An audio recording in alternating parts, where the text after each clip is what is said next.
கார்த்திக் என்னதான் இப்போ கௌதம் பேர்ல இருக்கக்கூடிய சொத்து எல்லாத்தையுமே வந்து பாத்தீங்கன்னா, அவன் அனுபவிச்சுட்டு இருந்தாலுமே கூட, அது எல்லாமே அவனுக்கு சொந்தமாக போகுதா அப்படின்னு கேட்டீங்கன்னா, கண்டிப்பா கிடையாது. அதாவது கார்த்திக், அஞ்சலி இவங்க எல்லாருமா சேர்ந்துகிட்டு என்னென்னமோ நினைச்சு இது எல்லாத்தையுமே பண்ணிக்கிட்டு இருக்காங்க. ஆனா, என்னைக்கா இருந்தாலும் நம்ம கௌதம் அந்த சொத்த அவரோட பேருக்கு மாத்திக்கலாம் அப்படின்ற ஒரு விஷயம் இவங்களுக்கு யாருக்குமே தெரியறதில்ல.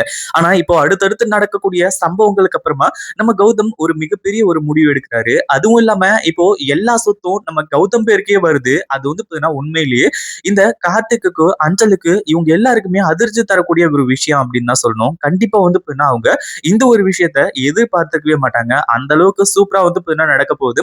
அதுவும் இல்லாம நம்ம கௌதம் நேரா போயிட்டு இந்த கார்த்திக் முன்னாடி அஞ்சலி, பைரவி இவங்க எல்லாரும் முன்னாடி நின்னுட்டு இந்த சொத்து எல்லாமே என்னோட பேர்ல தான் இருக்கு. இதுக்கு மேல வந்து பாத்தீங்கன்னா உங்களால எதையும் பண்ண முடியாது. இனிமே நாங்களும் இந்த வீட்ல தான் இருக்க போறோம் அப்படின்ற மாதிரி வந்து சொல்ல போறாங்க. உண்மையிலேயே நம்ம கார்த்திக், அஞ்சலி எல்லாம் இதை எதிர்பார்த்தாங்களா அப்படின்னு கேட்டீங்கன்னா கிடையாது. ஏன்னா அவங்களுக்கு வந்து பாத்தீங்கன்னா நம்ம கௌதமோ, இலக்கியாவும் இங்க இருக்கக்கூடாது. ஜானகினா கூட இருக்கலாம். ஆனா அஞ்சலிக்கு வந்து பாத்தீங்கன்னா ஜானகி இருக்கிறது கூட மிகப்பெரிய பிரச்சனை தான். பட் இருந்தாலுமே கூட வந்து பாத்தீங்கன்னா அடுத்தடுத்து என்ன பண்றது, ஏது பண்றது அப்படின்னு சொல்லிட்டு வந்து தெரியாம இவங்க எல்லாருமே திகைச்சு போய் வந்து நின்னுட்டு இருக்காங்க.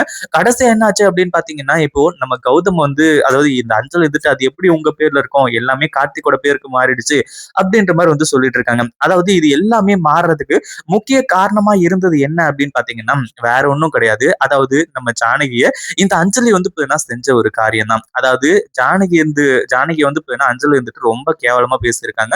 அதாவது உங்க கார்த்திக் பக்கம் இருந்திருந்தாலாச்சும் வந்து பாத்தீங்கன்னா, நீங்க பிச்சை எடுக்காம இருந்திருப்பீங்களா? அப்படி இப்படின்ற மாரி சொல்லி ஒரு பக்கம் இப்போ நம்ம வெங்கட்ராமனுக்கும் இந்த விஷயம் எல்லாமே தெரிஞ்சு போச்சு. இத்தனை நாளா மனுஷன் எங்க தான் போனாரு அப்படின்றது தெரியல.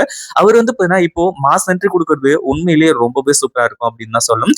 ஏன்னா நம்ம கௌதமோட பேர்ல இருந்த சொத்து கௌதம்க்கு மட்டும் சொந்தம் கிடையாது. அதுவும் இல்லாம நம்ம வெங்கட்ராமன் பேர்லயும் நிறைய சொத்துக்கள் இருந்ததுனால கண்டிப்பா வந்து பாத்தீங்கன்னா அது எல்லாமே நம்ம கௌதம் பேருக்கு மாறும். ஆனா அதுக்கு முன்னாடி கார்த்திக் ஏமாத்தி எழுதி வாங்கின ஒரு விஷயத்த வெங்கட்ராமனால ஏத்துக்கவே முடியல. வேலையா நீங்க எல்லாருமா கிளம்பி வீட்டுக்கு வாங்க. நானும் கிளம்பி வரேன் அப்படின்ற மாரி வந்து சொல்லிடுறாங்க. அதாவது இப்ப எல்லா சொத்துமே வந்து பாத்தீங்கன்னா கார்த்திக் பேர்ல இருந்துச்சு இல்லையா? அதாவது கௌதம் ஏமாத்தி சைன் வாங்கி கார்த்திக் தன்னோட பேருக்கு மாத்திக்கிட்டாரு. அந்த ஒரு விஷயத்த வந்து பாத்தீங்கன்னா கௌதம் மாத்த ஆரம்பிச்சுறாங்க. இதே உண்மையிலேயே வந்து பாத்தீங்கன்னா இந்த அஞ்சலி, இவங்க கார்த்திக் யாருமே எதிர்பார்க்கவே இல்ல. கடைசியில வந்து பாத்தீங்கன்னா எப்படி அதெல்லாம் மாறும்? ஏற்கனவே கார்த்திக் பேருக்கு மாறிடுச்சே அப்படின்ற மாரி வந்து சொல்லும்போது, போலீஸ்லாம் மாஸ் என்ட்ரி குடுக்குறாங்க. ஒரு பக்கம் அஞ்சலிய அடி அடின்னு அடிச்சு வெளுத்து கட்டுறாங்க.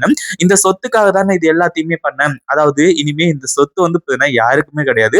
கௌதம்க்கோ இல்ல கார்த்திக்குக்கோ யாருக்குமே இல்ல.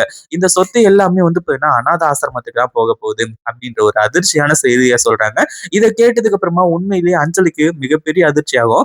ஏன்னா ஆரம்பத்துல கார்த்திக்க கல்யாணம் பண்ணிட்டு வந்ததுக்கான முக்கிய காரணமே இந்த சொத்து தான். சொத்துக்கு ஆசைப்பட்டு தான் இது எல்லாத்தையுமே அஞ்சலி பண்ணா. கடைசியில எதுவுமே இல்லாம நடுத்தெருவுல நிக்க போறது உறுதியாயி போயிடுச்சு. இந்த வீடியோ புடிச்சிருந்தா லைக் பண்ணுங்க, ஷேர் பண்ணுங்க. இப்பதான் நம்ம சேனலுக்கு ஃபர்ஸ்ட் டைம் வரீங்க அப்படின்னா கீழ இருக்க சப்ஸ்கிரைப் பட்டனை பிரஸ் பண்ணிக்கோங்க.